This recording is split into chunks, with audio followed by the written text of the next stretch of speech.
In today's video, I'm going to teach you how to blend sheets in Looker Studio. By the end, you'll know how to combine data from multiple Google Sheets into a single reliable view you can use across your report. First, open Looker Studio in your browser. You'll land on the home page where your reports live. Open the report where you want the blended results to appear. If you're viewing the report, switch into editing mode so you can make changes. This gives you access to the data tools we need. At the top, find the blend option. This is your gateway to combining sources without writing queries. Click it, then choose Add a Blend to start a fresh configuration. You'll see the blend editor, which shows your data sources and the fields available from each one. In the Available Fields panel, review the fields from your connected sheets. You're going to build your blend around shared identifiers, so think about the values that exist in both data sets, things like a date, a product ID, a campaign name, or any other stable key. Drag your chosen identifiers into the dimensions area.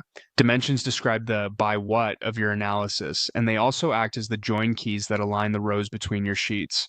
For the cleanest results, make sure these fields have matching names, formats, and values across sources.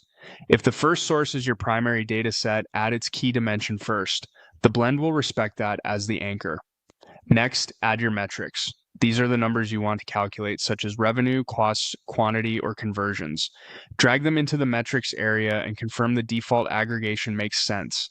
Sum is typical for most additive values, while average or count may be better for others. If you see unexpected totals, it often means your join keys aren't unique or your dimensions are too granular. Simplify the dimensions to the level you actually need.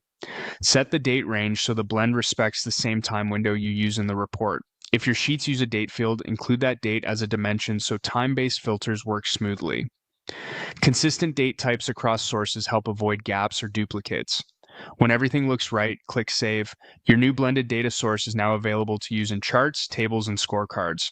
If a chart doesn't look correct, revisit the blend and verify that the join keys match, numeric fields are aggregated properly, and the date range is aligned. With that, you've successfully blended sheets in Looker Studio and can analyze them together in one place.